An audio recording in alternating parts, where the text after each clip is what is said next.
남북 분단의 슬픔과 고통이 70년을 헤아리는 근년 들어서 남북 통일의 연원과 강한 의지는 북한 내 일방적인 남북 연락 사무소를 폭파함으로 인하여 더더욱 멀어져 버린 듯 합니다. 통일은 우리 민족의 과제입니다. 연원입니다. 때로는 소망입니다. 통일은 어떤 당도로 과연 가능할까요? 우리는 역사를 보는 눈을 가져야 할 줄로 믿습니다. 오늘 본문에 보시는 뒤거기의 시대를 살아갔던 하나님의 사람 다니엘을 볼 수가 있습니다. 그는 선민 유다를 향하여 하나님의 진노하던 때에 주전 약 6세기 초에 살았던 사람입니다. 하나님의 구속사를 도왔던 학문가 이상과 몽조의 사람 다니엘이었습니다. 그는 왕족입니다. 왕족이었고 또한 조국 유다의 남국과 함께 바벨론으로 끌려가서 바벨론 제국을 거쳐서 네대와 타사 제국 다리오 시대를 총리 대신으로 지냈습니다. 나중에는 타사왕 고레스 원년까지 살면서 세계사를 통하여 나타내시는 그는 참으로 역사를 보는 눈을 오늘이 보는 속에서 우리에게 이니 보여주고 있습니다. 첫 번째 생각해 봅니다. 세상 나라들의 본성을 보는 눈이 있어서 오늘 다니엘서 전체를 보시는 세상 나라들의 본성이 과연 무언가를 이야기합니다. 다니엘서 2장 중에서 보시는 이 세상 나라들은 큰 우상으로 도왔습니다. 금 같은 바벨론 제국, 은 같은 네대와 타사 제국, 동 같은 헬라 제국, 진흙과 철 같은 로나 제국을 그는 도왔습니다. 이러한 세계의 성경의 표현은 이 세상 나라들의 반신성 그리고 비인격성 그리고 변질성 불안정성을 보여주고 있는 날입니다. 다니엘서 7장에서는 같은 나라들을 어떻게 진성으로 표현하고 있습니다. 어느 하나도 보시는 거기에 사람으로 말하지 않습니다. 자, 7장 4절에서 보시는 사자와 같은 바벨론을 이야기합니다. 다시금 7장 6절에서 보니 곤과 같은 타사 제국과 포본과 같은 헬라 제국을 이야기하고 있습니다. 7장 7절에 가서 보시니 철 같은 이 딸과 그리고 놋달톱을 가진 무서운 진성 곧 로나 제국을 이야기해 주고 있습니다. 다시금 8장에 넘어가서 보시는 8장 3절에서는 두 뜰 가진 수양을 이야기합니다. 네대와 타사를 이야기하고 있습니다. 8장 5절에 가서 보시는 한 수염소는 헬라 제국을 지금 묘사하고 있습니다. 이 세상 나라를 이렇게 무엇으로 진성으로 묘사하고 있는 것은 그의 육적인 성격을 지금 나타내주고 있는 내용입니다. 그것의 육적인 그 성격은 하나님과의 관계에서 볼 때에 무신성이요 반신성이요 불신성을 지금 이야기합니다. 제국들과의 관계에서 우리가 살펴본다는 양육 강식하는 침략성을 이야기합니다. 정복성을 이야기해 주고 있습니다. 대전성을 지금 나타내 주고 있습니다. 그렇다니 교회와의 관계를 볼 때는 반기독성을 이야기합니다. 반교회적인 걸 보여주고 있습니다. 그래서 이 세상 나라들을 한마디로 진성으로 묘사하고 있는 다니엘을 볼 수 있습니다. 진성이 인격이 있나요? 진성이 양보심이 있나요? 진성이 특별한 관계 속에 사랑이 있나요? 이해가 있나요? 아닙니다. 양육, 강식이 진성들의 진인 본성입니다. 세상 나라의 것은 유한한 것입니다. 영원한 것이 결코 될 수가 없는 겁니다. 언젠가는 무너지고 대나무라고 나는 것을 볼 수 있습니다. 참으로 인간은 불입니다. 그 영혼은 불의 꽃과 같다고 베드로가 표현했습니다. 풀은 마르고 꽃은 떨어져 버리는 어쩔 수 없는 천상의 도칙은 변함이 없는 겁니다. 이것은 바로 이 세상 나라들의 유한적 그리고 무상함을 지금 알려주고 있는 진리입니다. 그러므로 영원한 군주는 이 세상에 아무도 없다는 겁니다. 영원히 살 왕노릇할 이는 오직 예수 그리스도밖에 없는 줄로 믿습니다. 세계 도처의 투쟁과 긴장과 전쟁 그리고 분열이 지금 시납니다. 이 분열과 전쟁을 종식시키고 그리고 화해와 일체가 되게 할 수 있는 분은 지상의 군주가 아닙니다. 오직 예수 그리스도뿐인 줄로 믿습니다. 예수 그리스도는 이 우주에 있는 부조화와 모든 불합리의 요소들을 하나로 뭉치게 하시고 불화와 분리를 씻어버리시는 주님이십니다. 인간과 인간을 화해시키고 인간과 하나님과의 화해시키고자 이 세상에 주님이 오셨습니다.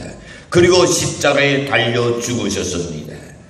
그리스도는 화해를 위해서 하나님의 도구로, 그리스도는 거룩한 통일을 위해서 세상에 오셨습니다. 예수 그리스도만이 진정한 통일의 가능이 있는 줄로 믿습니다. 그 어떤 방법이나 어떤 수단으로도 하나 될 수가 없습니다.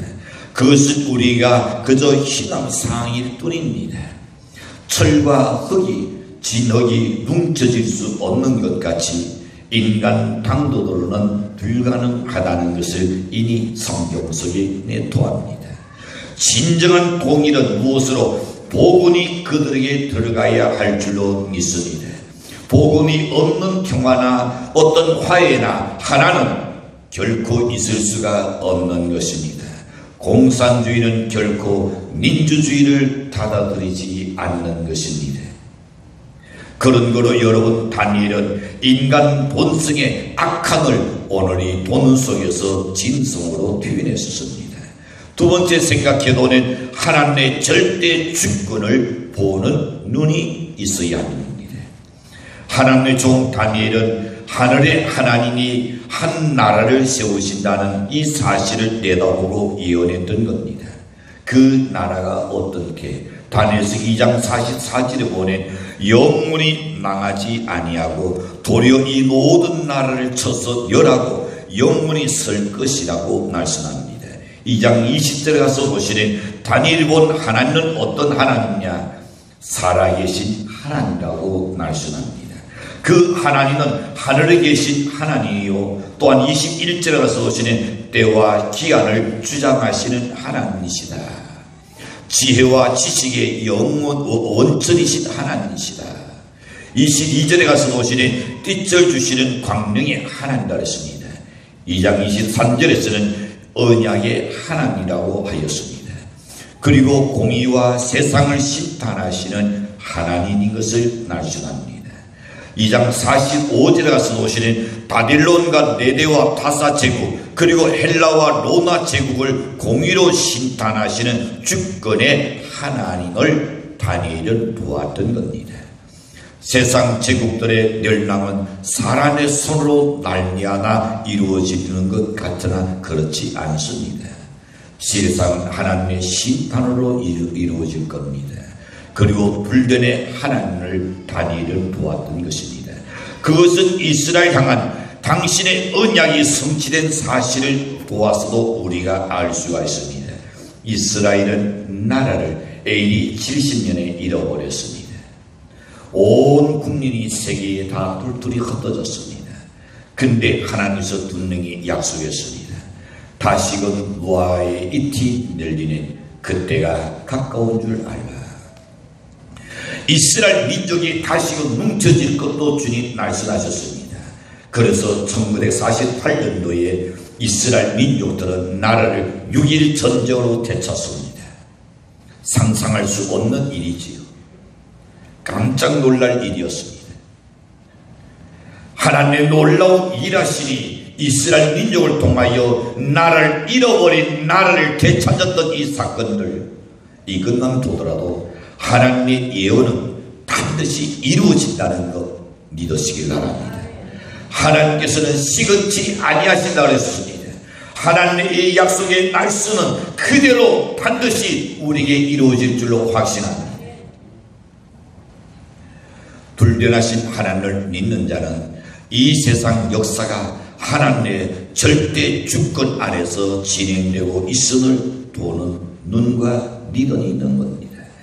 미국의 대통령께서 그가 취임식을 마치고 난 후에 그도 종교의 지도자로서의 최고의 찬신령하고 그리고 앞들 내다보고 항상 그의 메시지 속에는 카리스마가 있고 그의 메시지 속에는 뭔가 이상이 들어있는 빌리그레한 목사님을 대각관으로 초청했었습니다.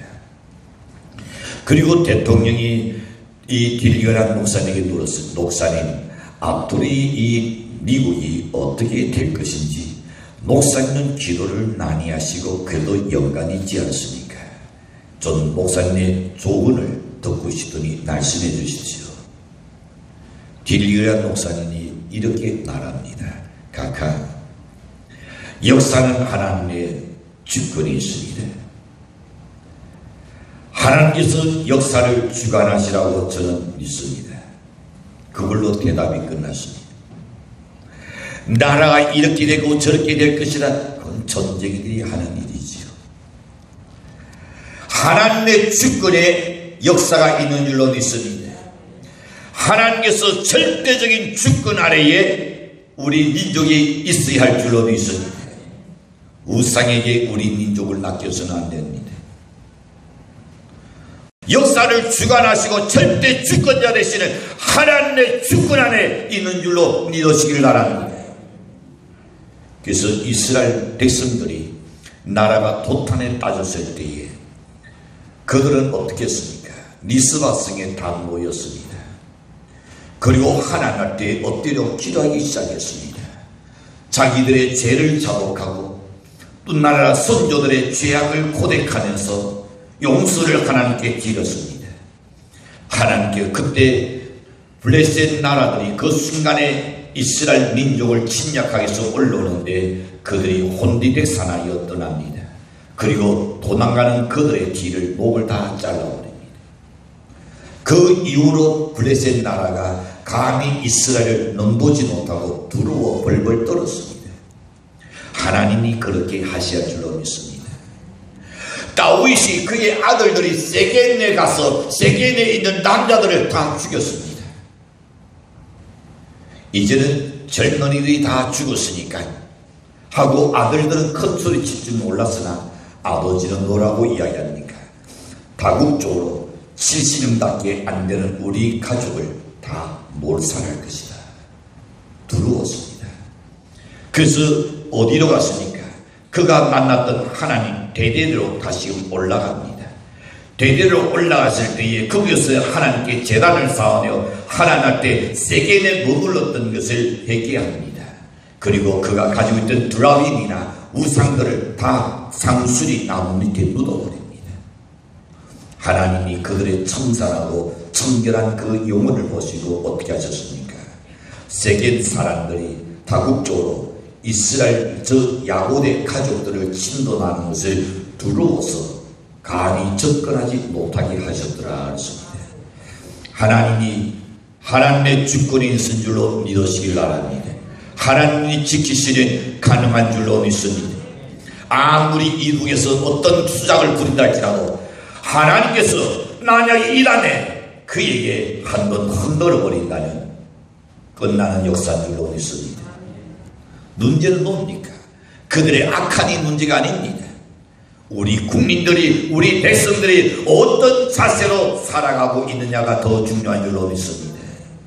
우리가 절대적 하나님의 주권을 의지한다면 하나님께서 반드시 이 나라를 보호하시라고 확신합니다. 하나님은 어떤 분입니까? 하나님은 만물 위에 계시는 분입니다. 우리를 통일하시고 우리 속에 계시는 하나님이십니다. 인간 속에 계시는 하나님이십니다. 세계 속에 계시는 하나님이십니다. 역사 속에 역사를 주관하시는 하나님이십니다. 사전 속에 계시는 하나님이십니다. 문제 속에 계시는 하나님이십니다. 그래서 이 하나님은 만유 위에 계시고 만유를 통일하시고 계시는 그 하나님, 우리의 하나님으로 모실 때에 통일의 비결과 원리가 거기에 있다고 믿습니다. 민족 통일과 세계와 평화는 하나님의 절대 주권 아래 서 있는 것이 분명합니다. 민족이 하나님께서 기도하시는 성결한 삶을 살아야 합니다. 나라의 지도자가 하나님을 두려워할 줄 알아야 합니다. 백성을 사랑할 줄 알아야 합니다. 깨끗하고 청결해야 할 줄로 믿습니다. 그리 안에 이 나라는 하나님이 지키시라고 확신합니다. 하나님의 뜻에 합당한 삶을 살 때에 절대 주권자 되신 하나님께서 우리의 편이 되어 주시라고 확신합니다. 북한의 핵이 두려운 것이 아닙니다. 북한의 미사일이 두려운 것이 아닙니다. 하나님께서 그 핵을, 그 미사일을 고철로 만들 수도 있는 그 하나님을 두려워하는 것이 더 중요하다고 여겨집니다. 세 번째로 생각해 보겠습니다. 역사의 중심인 하나님의 구속 역사를 보는 눈을 다니엘은 가지고 있었습니다. 하나님의 종 다니엘은 세상 역사의 흥망성쇠 속에서 하나님의 구속 역사를 보는 신령한 눈을 가지고 있었습니다. 나라자는 다른 역사관을 갖고 있다는 겁니다. 바로 그것이 성린을 구원하는 목적을 성취하기 위한 수단으로서의 존재하는 세계 역사를 다른 역사관이 다니엘에 있었던 겁니다. 우리는 어떻습니까? 내 편에는 허물도 없어져 버립니다. 나의 편이 아닌 없는 허물도 허물을 뒤집어 세우는 나라입니다. 왜 우리 한국이 일본에 있었던 모든 잔재물들과 철거합니까? 저는 별로 거기 찬성하지 않습니다. 그렇게 해버리면 그건 감성입니다. 감정이요. 후손이 자랄 때에 뭘 보고 자랍니까? 역사가 그대로 남아있는 것을 보아야 그래야 애국심이 생기는 겁니다. 그래야 민족 정신이 생기는 겁니다. 철거할 것이 아닙니다. 부서져도 그대로 남겨둬야 합니다. 좀 보기 흉물스러워도 남겨둬야 하는 겁니다. 그래야 후손들에게 역사의식을 심어줄 수 있는 줄로 믿습니다. 자, 애국 제국은, 즉 이집트 제국은 선민 보호와 양육을 위해서 하나님 사용하셨습니다. 악수르 제국은 북쪽 이스라엘 징계의 도구로 하나님이 사용하셨습니다. 그렇다면 바벨론 제국은 그 당대의 난조 유다의 징계로 사용하신 것을 봅니다. 헬라 제국은 복음 기록의 도구로서 사용하셨습니다. 로마 제국은 복음 전파의 도구로서 그 역사의 존재 의식을 부여한 것을 볼 수 있습니다. 그 옛날 이야기입니다. 세계는 무엇으로? 로마로. 그래서 세계의 가장 중심 역할을 했던 로마에 바울이 가서 복음을 전했던 겁니다. 사랑하는 성도 여러분, 신자들은 역사를 보는 눈이 있어야 합니다. 그리고 우리한테 전개되는 역사의 표정들과 기록을 보고 읽고 정부해주는 역사의 정인들이 되어야 할 줄로 압니다. 신자들은 이 세상 역사를 섭리하시는 하나님의 절대 주권적 통치성을 보는 눈이 밝아야 할 줄로 믿습니다. 신자들은 세계사의 중심의 구속사요, 그 구속사 성취를 위한 수단으로 이 세상 역사는 그 잠정적 존재 의미와 가치와 목적이 있음을 직시해야 하는 겁니다. 성도는 역사의 눈을 바로 가져야 합니다. 역사를 보는 밝은 눈을 가진 자, 그는 분명히 주 예수의 날에 계승가를 두를 수 있다고 믿습니다.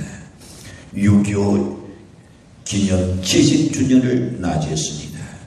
그날의 하나님의 절대 주권을 우리 잠시 한번 생각해 봅시다. 1950년 6월 25일 새벽, 그날이 주일 새벽입니다.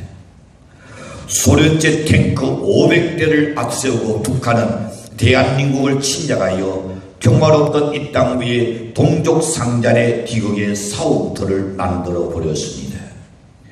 6.25 동란으로 말미암아 300만 명이 죽었습니다. 8만 5천 명이 영이 납치되어 갔습니다. 행당 불명된 자가 자그마치 30만명입니다. 공산주의자들은 2122곳의 교회를 불태우고 그리고 타개해버렸습니다. 535명의 교육자들 학살해버렸습니다. 나침의 비난 행렬이 길을 메웠지요. 30난의 니나인이 나왔습니다. 20난의 고아의 울음소리는 하늘을 사무치게 만들었습니다.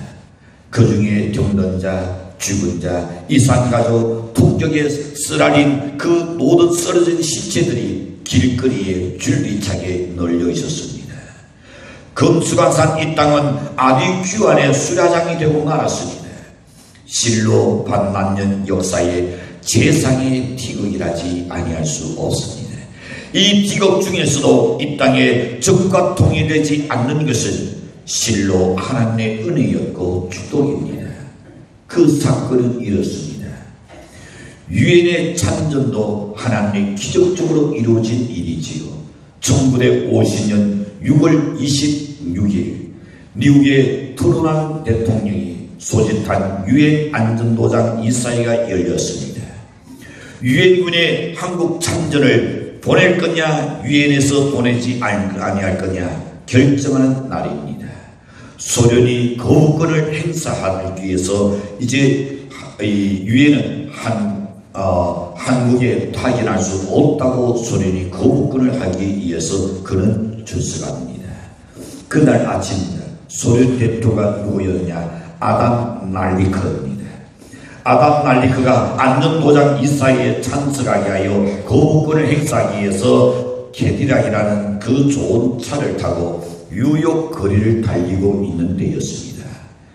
얼나간 가다가 갑자기 자동차 엔진이 붕 꺼져버렸습니다. 아무리 만져도 소용이 없었습니다. 아무리 키를 돌려도 소용이 없었습니다. 결국 차를 수리하게 됩니다. 그리고 회의장에 도착했을 때에 이미 한국 참전 결정한 뒤에 정말로 아슬아슬하게 그 순간에 끝나자마자 그 자리에 돌아왔던 겁니다. 6.25 70주년을 맞이하여 지금도 도달의 야욕을 버리지 못하고 있습니다. 호시탐탐 노리고 있습니다. 이국은 올해는 하나님께 기도하셔야 합니다. 교회마다 예배가 살아나야 합니다. 코로나로 인하여서 예배가 지금 죽어있지는 않는가 말입니다. 내 신앙은 지금 하나님과 멀어지고 있지는 않습니까? 내 신앙이 하나님 앞에 경건된 예배가 지금 상실되고 있지는 않는가 말입니다. 예배가 살아나야 할 줄로 믿습니다. 성도의 기도가 살아나야 할 줄로 믿습니다. 성도들의 삶이 성결한 속에서 신앙이 살아있으면 결코 그들의 뜻대로 되지 아니하라고 확신합니다. 하나님이 보호하사 우리나라 만세가 될 줄로 확신합니다. 사랑하는 성도 여러분, 복음으로 그리스도 안에서의 통일이 이루어지기 위하여 기도하는 성도 되시길 주인으로 간절히 축복합니다. 기도합니다.